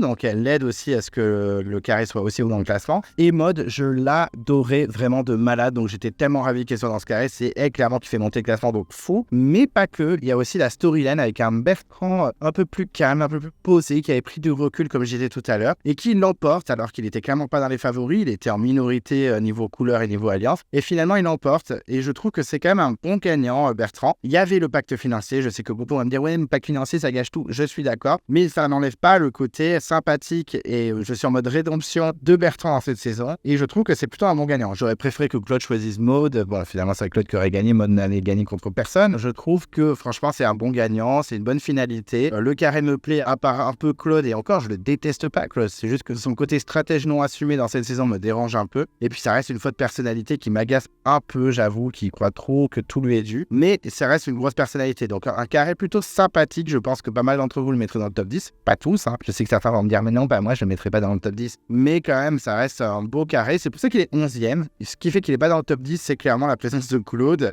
Ça reste quand même un carré très très très bon. Je ne serais pas surpris que certains d'entre vous le mettent dans le top 10, voire le top 5. Ensuite, on arrive au top 10, donc on rigole plus du tout. Et en 10e position, j'ai mis Coletta Thailand de la saison 15, avec un carré sympathique, je trouve. On avait Cécilia, Gabrielle, Pascal et Wendy. Alors la seule raison qui fait que ce ne soit pas plus haut, c'est tout simplement la storyline. Parce qu'au niveau casting, alors moi Cécilia j'avais adoré, c'était le binôme de Nicolas, je l'ai vraiment beaucoup aimé, hyper attachante, hyper sympathique, vraiment chaleureuse, j'aimerais vraiment qu'elle revienne. Elle a fait que Maman est célèbre, donc elle peut potentiellement revenir, Cindy est revenue, donc c'est possible pour elle. Moi je la trouve vraiment sympathique, vraiment attachante, un petit bout de femme qu'on a envie de protéger. Vraiment j'ai beaucoup aimé Cécilia, et en plus elle était dans la merde, elle a réussi à aller dans le carré, donc vraiment chapeau à elle. Et j'étais vraiment content qu'elle soit présente dans le carré. Ensuite Gabrielle, mais vous savez, je l'ai adoré, même si c'était stratège perfide, j'ai adoré. Super candidat, un côté un peu stratège mais aussi attachant, il était vraiment touchant dans ses histoires et tout. Il a réussi à faire de belles alliances. Moi j'ai vraiment beaucoup aimé Gabriel, vraiment très bon candidat que j'aimerais également revoir et interviewer, mais bon ça c'est un peu plus compliqué, il faut que les gens acceptent. J'ai pas dit qu'il avait refusé, hein. Je crois qu'il a même pas vu mon message, donc un jour peut-être. En tout cas, les deux autres, je suis moins fan certes, mais il y a quand même Pascal, vous savez, je le déteste, et c'est un peu aussi à cause de lui que ce soit pas plus haut, mais ça reste quand même un joueur vénère, surtout dans cette saison, il a vraiment surpris, donc je peux qu'admirer le joueur, mais je pense que si on avait eu un Nicolas, le carré, il aurait été dans les 5 premiers. Je l'ai pas non plus trop pénalisé, j'aurais pu mettre beaucoup plus bas parce qu'il est Pascal. Non, ça reste un bon joueur, ça m'a pas trop dérangé non plus qu'il soit dans le carré, même si je ne l'apprécie pas, je sais respecter les joueurs, et surtout, s'il avait gagné face à Wendy, ça m'aurait clairement pas dérangé non plus parce que je trouve que Wendy n'est pas une très grande gagnante. C'est pas un fiasco, mais c'est pas... Et pour la présence de Wendy, bah écoutez, Wendy ne m'a jamais dérangé. Donc en soi, elle n'a pas fait monter le carré, mais elle n'a pas fait descendre non plus. Clairement, ce qui fait que le carré ne soit pas plus haut, c'est la storyline parce que ça se finit par Wendy gagnante, alors j'aurais préféré que ce soit les trois autres. Et la présence un peu de Pascal, qui est un très bon joueur, mais humainement, je suis pas fan. Voilà, mais ça reste un très bon carré dans le top 10, je trouve que c'est clairement respectable. Ensuite, on passe à la 9e position avec Colenta Cambodge, la saison 17, avec un carré que j'apprécie vraiment beaucoup. Les 4, je les aime bien. Je crois qu'il n'y a que Mathilde qui n'est pas dans le top 100. Elle est dans le top 100, Mathilde. Mais si elle n'est pas, elle est vraiment comme Émilie, entre 105 et 100. Si elle n'est pas dans le top 100, elle est très proche. On a Mathilde, on a Vincent le Rugbyman, on a Clémentine Clem Larage et Frédéric. Alors moi, j'ai adoré les 4. Moi, vraiment, c'est un carré que j'aime beaucoup. J'avoue que Mathilde, j'avais beaucoup aimé. Certes, elle a été aidée avec les colliers et tout ça, mais j'ai dit que je ne jugeais pas leur chemin jusqu'au carré. J'ai trouvé ça super sympa qu'elle y soit. Certes, elle a perdu l'orientation, c'est dommage, mais j'aimais bien. Moi, j'adorais Vincent. Je voulais que ce soit le gagnant de la saison. Donc vraiment, j'étais ravi qu'il soit là. Vous le savez, je l'adore. Clémentine, j'ai eu du mal un petit peu au début de la saison. Et puis au fil des épisodes, j'ai trouvé qu'elle avait vraiment une grosse personnalité. En tout cas, elle ne me laissait pas indifférent. Et clairement, j'étais ravi qu'elle arrive jusqu'au carré. En plus, elle a remporté l'orientation et les poteaux. Donc chapeau à elle. Et pour finir, Frédéric, qui est clairement sous-coté pour moi, qui s'est quand même bien battu. Il n'a pas lâché pendant l'aventure. Et moi, je l'ai trouvé vraiment attachant. Je le trouvais vraiment sympathique, moi, ce Frédéric. Mais en tout cas, si c'est pas plus haut, c'est tout simplement pour la storyline. Même si Frédéric, je trouve que c'est un gagnant sous-coté, j'aurais préféré que ce soit les trois. J'aurais préféré voir une Clémentine, un Vincent ou voire même une Mathilde l'emporter. Même si Frédéric, je le préfère à Mathilde. Dans le classement, il est devant Mathilde, puisque je ne sais même pas si Mathilde est dans mon top 100, alors que Frédéric, j'en suis quasi sûr. Mais je trouve que Mathilde aurait fait une meilleure gagnante. C'est que mon avis, hein. Après, c'est subjectif. Faut le subjectif, faut le dire. En tout cas, ça pour dire que je trouve que le carré est très sympathique, mais j'avoue que la storyline, c'est un peu dommage. Vincent, Clémentine ou Mathilde gagnante, ça aurait été mieux. C'est juste pour ça. Mais 9e sur 29, ça va quand même. Mais ça reste un très bon carré. Je me doute que beaucoup d'entre vous l'aiment beaucoup. Mais il y en a certains qui ne doivent pas l'aimer. J'attends vos commentaires. Débat, est-ce un bon carré Cambodge? À vous de débattre.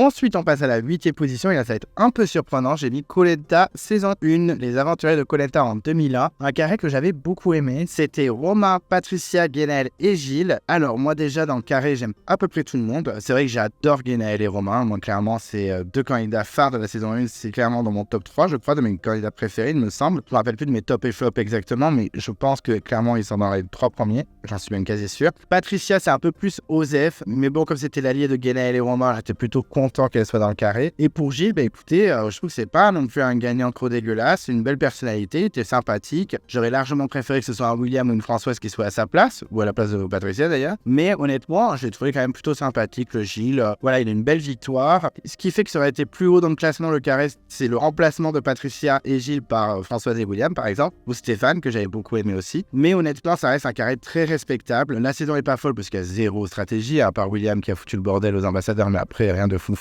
pas de gros retournement de situation. Si Michel et William qui se sont sautés avant Françoise, waouh, c'est pas non plus incroyable. Mais le carré, moi j'aime beaucoup. Clairement, Guénaël et Romain font tout. Ils font monter dans le classement de ours. La finalité, ça va. J'aurais largement préféré que Romain et Guénaël l'emportent. On est d'accord, mais Gilles, je trouve que c'est pas non plus une catastrophe. C'est un bon gagnant. Moi j'aimais bien. Je serais plutôt attachant. C'était mon préféré des jeunes avec Françoise. Donc ça va. Mais voilà. Je trouve que c'est un carré plutôt stylé. Et puis pour rendre honneur un peu cette saison un peu oubliée, je trouve que c'est une très bonne position. Et en tout cas, à l'époque, j'étais tellement à fond. Je pense que la nostalgie joue beaucoup aussi. Un très bon carré pour moi, assez satisfait, même si la surprise n'était pas présente. On est d'accord. Ensuite, en 7e position, et là, je vous vois venir trop colère, j'ai mis Koh Lanta, Fidji. La saison 18, je sais que vous n'êtes pas content que je la place aussi bien parce que les 3 jeunes ont été aidés comme jamais, mais je l'ai dit, je ne juge pas le parcours qui a été fait avant le carré. Je me suis retenu pour Lucie, donc je vais faire pareil pour les 3 jeunes. Effectivement, le carré, j'étais ravi. Le seul point noir, c'est Sandrine. Je pense que s'il n'y avait pas eu Sandrine et qu'il y avait eu Maxime à la place, par exemple, ou Théo Tim, que j'aime beaucoup aussi, ou Tuc Dual, que j'adore, clairement, ça aurait été dans le top 5.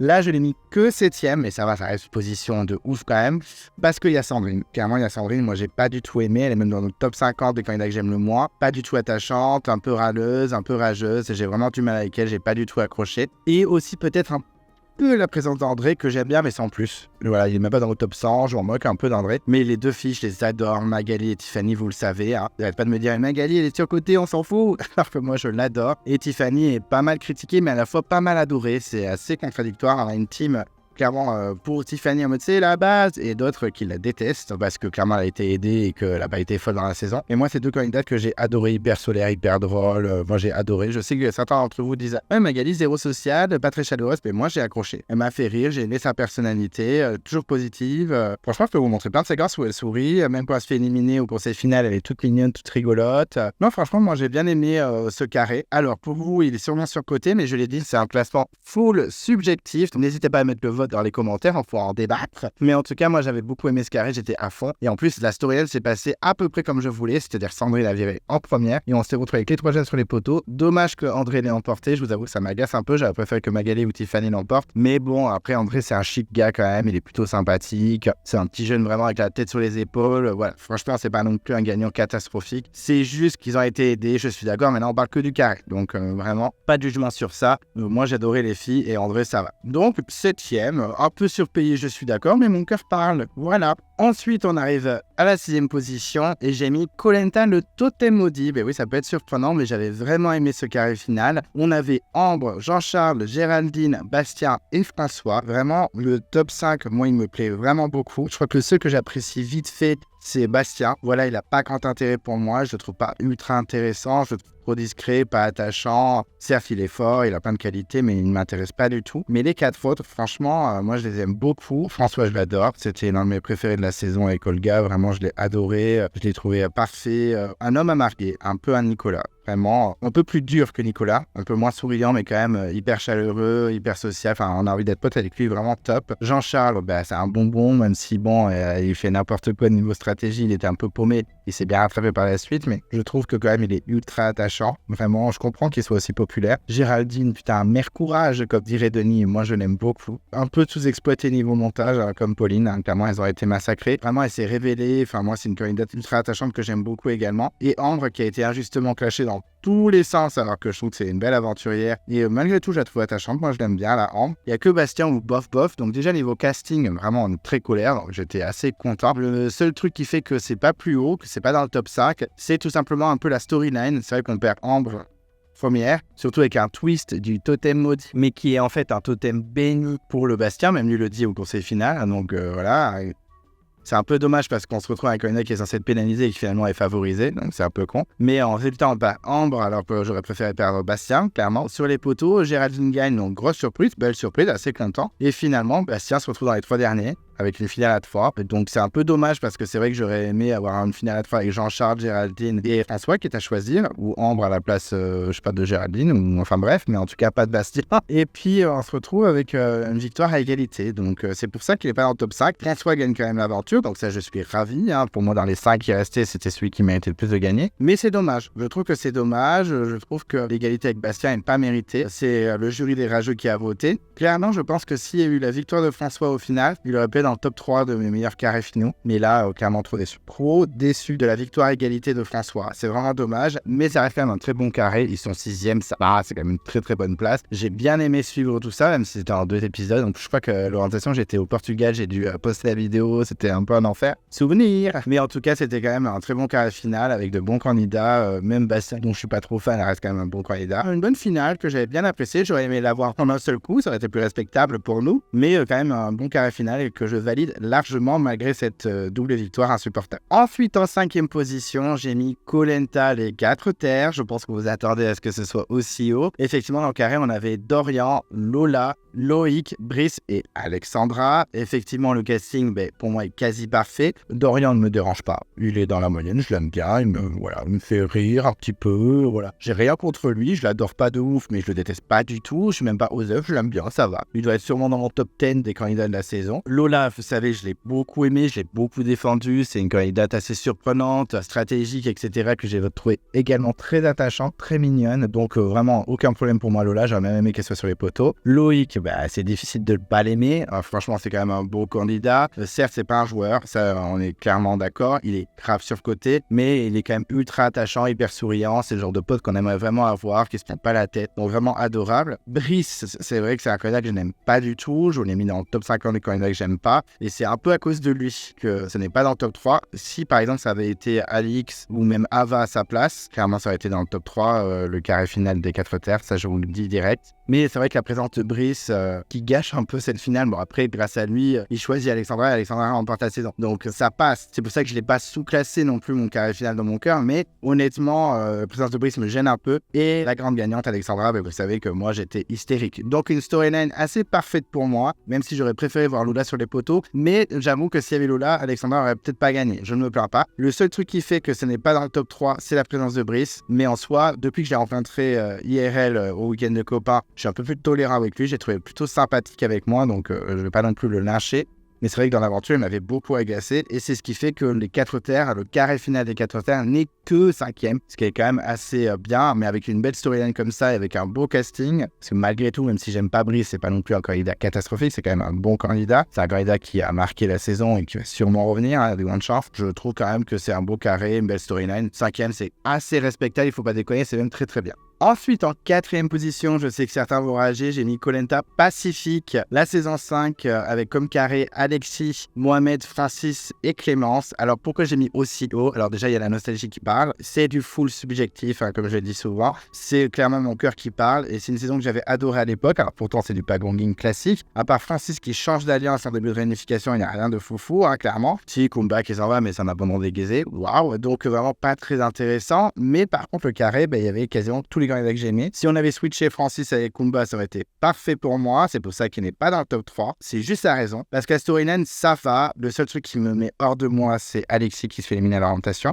Donc ça aussi, ça joue au fait que ce soit pas dans le top 3. Mais quand même, Alexis dans le carré. C'est assez cool quand même. Et je suis assez content que Clémence ait été joueuse une fois dans la saison. Puisqu'effectivement, elle remporte les poteaux et elle choisit Francis plutôt que Mohamed parce qu'elle pense avoir beaucoup plus de chance face à Francis que face à Mohamed. Je pense qu'elle avait largement raison, mais je pense que face à Mohamed, elle avait quand même ses chances. chances. Ça aurait été plus serré, mais elle avait ses chances. Je crois que les anciens détestaient Mohamed, donc clairement Mohamed, à part face à Francis, il perdait. Donc quand même une petite storyline sympathique, même si l'élimination de Alexis, ça me reste encore en fer de la gorge. J'aurais pu me la mettre plus basse, honnêtement, j'ai hésité, mais je me suis dit quand même. Franchement, on a Mohamed que j'ai quand même apprécié, qui est quand même un gros candidat de Koh Lanta. Clémence, qu'on l'aime ou qu'on l'aime pas, moi je l'avais trouvé attachante dans cette saison-là, mais un peu plus agacée dans ses retours, même si elle a remporté une deuxième fois, mais je trouve quand même que c'était une gagnante plutôt sympathique. C'est une gagnante suiveuse. Souvent, vous me reprochez de dire, mais arrête de dire que c'est des gagnantes suiveuses, et Christina, les Clémence et Christelle. Mais si, moi ça me dérange un peu, ça reste des bonnes gagnantes, puisque elles ont bien joué. C'est quand tu gagnes, tu gagnes. Hein. On te l'a pas volé la victoire, mais c'est vrai que j'aime bien quand les gagnants ont un peu plus de panache. Des underdogs ou alors des gros stratèges, par exemple François.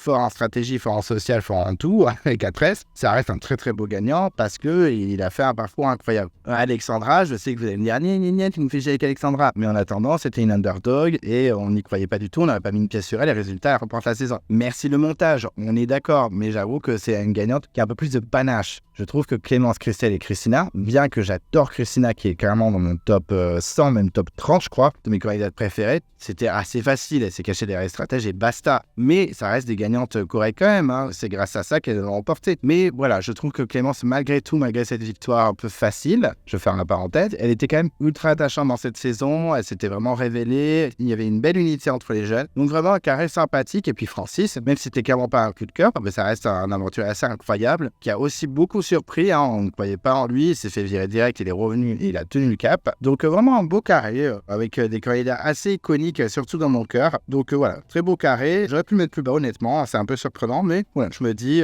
c'est une saison que j'ai adorée. Et puis Alexis, j'étais tellement à fond, un peu déçu qu'il parte en rotation, mais bon, c'est déjà un carré plutôt stylé. Donc ça mérite la 4e place, mais pas le top 3. Et donc on arrive enfin au top 3, donc là ça rigole plus. Et en 3e position, j'ai mis Koh Lanta, la guerre des chefs, la saison 20, avec un carré plutôt stylé, puisqu'on avait Claude, Aurélien, Steve, Cindy et Maud. Alors, les raisons pourquoi je ne l'ai pas mis en 2e ou 1re position, tout simplement parce qu'il y a Claude, qui est une candidate que j'ai pas du tout aimée, je l'ai même mis dans le top 50 des candidats que j'aime le moins. Je l'ai rencontrée IRL, vraiment un amour, hyper sympa et tout, mais ça n'enlève pas que je n'ai pas du tout aimé cette candidate dans l'aventure, donc ça reste un petit point noir dans le carré. Et un peu Steve. Je vous avoue que Steve, même si ça reste un bon candidat, il avait un social de ouf, franchement il n'y a aucun souci, mais j'ai pas adhéré. Sans le détester, vraiment c'est in the middle, quoi, c'est moyenne, bof, Osef, je m'en fous. Il est même pas dans le top 50 des gens que j'aime le moins, faut pas décoller non plus. Mais voilà, un chemin de bof. Et ce qui sauve clairement le carré et ce qui leur permet d'être dans le top 3, c'est la présence de Maud, qui est clairement une de mes candidates préférées de la saison et voire préférée all time, même si j'ai préféré Cyril largement. J'aurais d'ailleurs adoré que Cyril remplace Claude. Imaginez, j'aurais Cyril à la place de Claude, alors là c'était numéro 1 direct, hein, le carré. Et j'ai beaucoup aimé Cindy. Cindy, ça a été la révélation de la saison, ça a été mon gros guilty pleasure de la saison, j'ai adoré. J'ai adoré sa personnalité ultra solaire, j'ai adoré son côté stratège, j'ai adoré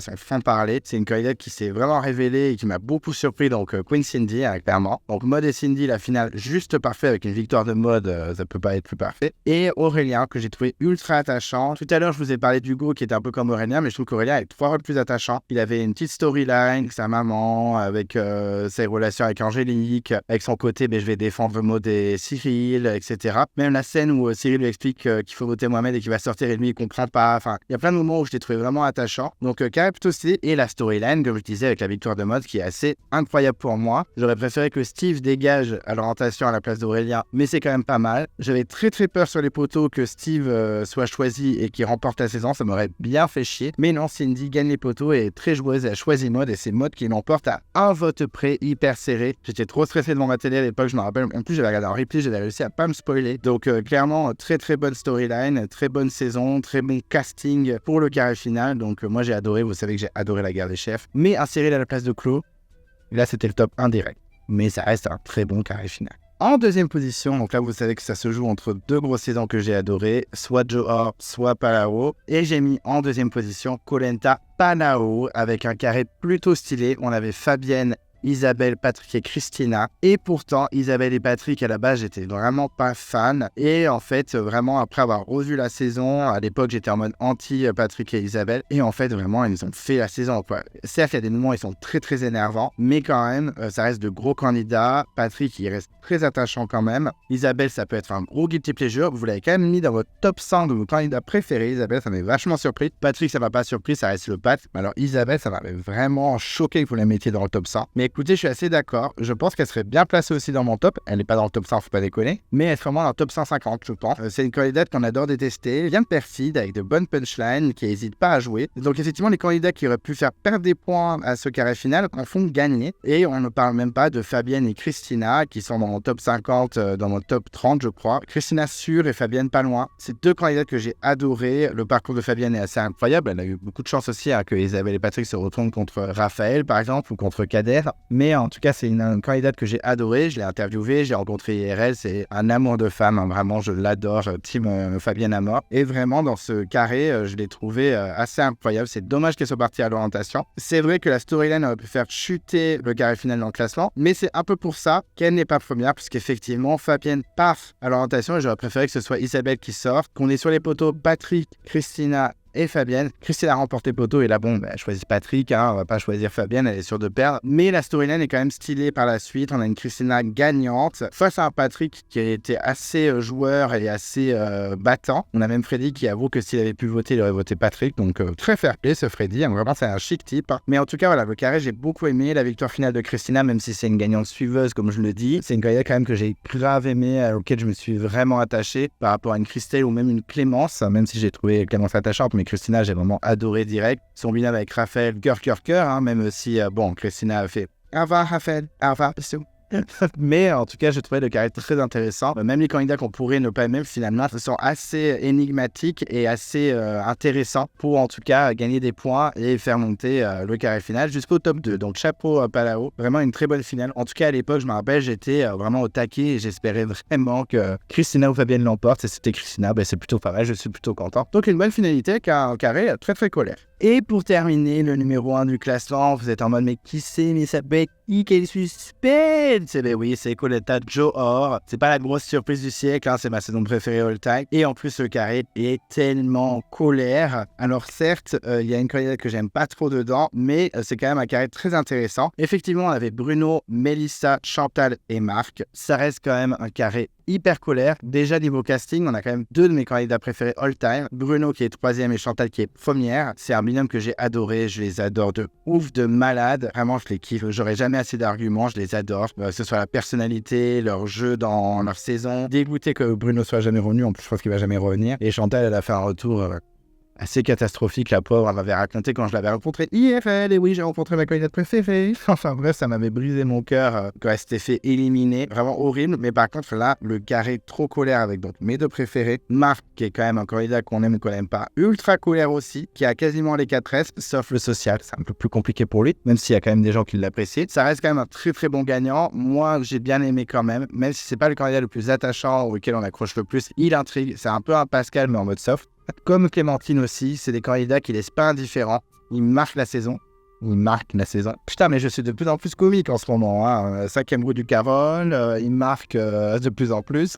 Enfin bref, je me fais plaisir. Je suis comique à mes temps perdus. En tout cas, c'est vrai que ça reste un très gros candidat, un très bon candidat que j'ai beaucoup aimé. Il est dans mon top 100, Marc. Après, on n'aime pas, je peux clairement l'entendre. Mais difficile de dire qu'il soit indifférent, qu'il soit Osef. Je pense qu'il y a très peu de gens qui vont dire Marc, Osef. C'est un peu mauvaise foi. Même les candidats que j'aime pas, je suis pas Osef. Par exemple, Dylan, je suis pas Osef. Peut-être dans sa première saison. Et encore, je pense que je le mets dans j'aime pas. Mais vraiment, un gros candidat. Et le petit bémol, on va dire, du carré, c'est Mélissa. Mais en soi, c'est bien qu'il y ait eu un antagoniste comme ça dans le carré. Je trouve que ça met vachement plus de suspense. Et je vois pas qui j'aurais aimé voir à sa place. Peut-être Sébastien, mais ça aurait pas été la même chose. J'avoue qu'on est Mélissa qui lâche pas l'affaire et qui s'accroche aux branches des arbres comme ça. Avec une Chantal qui en mode putain, mais elle va jamais me lâcher. J'ai trouvé que ça mettait vachement de suspense dans la storyline. Donc en soi, ce qui pourrait être un point faible avec Mélissa est un point fort en fait. Parce que du coup, ça met vachement de pression. Alors je vous dis pas, moi j'étais en PLS à l'orientation quand Chantal le trouve enfin devant Mélissa, j'étais en mode trop content. Et quand Mélissa trouve le poignard face à Bruno, j'étais très colère. Mais au moins, ça fait vivre la finale, ça fait vivre la storyline. Alors, c'est vrai que je pourrais dire, non, il y a Mélissa et Bruno se fait dégager à l'orientation. Du coup, non, je le sous-classe ce carré final, c'est hors de question. Mais en fait, je trouve que le fait qu'il y ait eu Mélissa, ça a bien foutu le bordel en finale. Ça aurait été trop facile qu'il y ait les trois avec Sébastien et voilà. Sébastien a eu très peu de chance de trouver le poignard à l'orientation, soyons honnêtes, à moins qu'il le trouve par hasard. Voilà, soyons objectifs un petit peu quand même. Mais c'est vrai que là, ce côté de Mélissa qui lâche pas, même sur les poteaux, avec Chantal qui lâchait rien et tout, j'ai cru que Mélissa pouvait gagner les poteaux, quoi. Là, c'est gagner les poteaux, elle choisissait Marc et elle pouvait peut-être l'emporter. Ça aurait été serré, mais peut-être. Nouveau débat, à votre avis, qui aurait gagné Mélissa Marc? Marc ou Mélissa? Bonne question. Bon, en tout cas, tout ça pour dire que ça reste quand même un super carré, avec une super finale, avec plein de rebondissements, une storyline de ouf. J'aurais bien sûr préféré que les deux finalistes, ce soit Bruno et Chantal, et que Bruno l'emporte, ou même Chantal, même si Chantal c'était mort de chez mort qu'elle l'emporte, je pense que même une pierre leur a emporté face à elle. Même elle le dit, clairement. Elle a dit, mon but en finale, c'était carrément pas de gagner, je savais que je perdrais, mais c'était surtout de faire gagner quelqu'un de méritant. Pour pas dire, surtout pas faire gagner Mélissa. Mais elle voulait vraiment faire gagner Marc ou Bruno, donc son objectif a été atteint. Mais en tout cas, ça reste quand même une belle histoire, même si j'aurais préféré que ça se finisse avec une victoire de Chantal, mais c'était pas probable. Une victoire de Bruno, ça aurait été largement probable, mais bon, c'est comme ça. Au moins, Mélissa a fait vivre la finale, et ça, on peut pas lui enlever. Et puis, depuis que j'ai mis dans ma seconde chance, j'apprécie un peu plus. C'était quand même Cyclone Mélissa. Respectons-la. En tout cas, très beau carré, et je rêverais d'en voir plus des comme ça. Et voilà le top des carrés finaux de Koh Lanta by Clem Coco 100%. Subjectif est terminé. J'espère que vous avez passé un bon moment. J'espère que c'était pas trop long. En tout cas, merci de m'avoir écouté jusqu'au bout. On n'hésite pas à donner son avis sur mon classement. Je sais que beaucoup d'entre vous vont être très colères et que c'est n'importe quoi. Mais c'est le mien. C'est full subjectif. C'est 1000% subjectif. C'est que mon cœur qui parle. C'est pas forcément parce que Claude et Philippe, c'est des ouf. On les classe de ouf. Non. J'en ai rien à foutre. Moi, il m'intéressait pas dans la saison. Je voulais que ce soit Aurélie qui gagne. Donc non, sous-classé le Vietnam. Ça dégage. En tout cas, j'espère que vous êtes quand même content de la vidéo. N'hésitez pas à donner votre avis. Donc, comme je vous disais, toujours avec le respect et la bienveillance. N'hésitez pas à partager votre top 29 de vos carrés finaux préférés. En tout cas, je réagirai. On pourra débattre. En tout cas, on parlera ensemble et c'est le principal. Et si vous ne voulez pas louper les prochaines vidéos de Clem Coco, qu'est-ce qu'on fait? On s'abonne à la chaîne. On n'oublie pas de déclencher la cloche de notification si vous ne voulez rien louper. Vous pouvez vous perdre dans l'onglet communauté. Il y a des débats, il y a des enquêtes. Donc, on n'hésite pas à s'y perdre. Vous pouvez également mettre un pouce bleu à la vidéo. Ça fait toujours plaisir. Je suis sur les réseaux sociaux. Je suis sur Instagram, donc on n'hésite pas à me follow. Et d'ici là, je vous dis à très vite et je vous embrasse.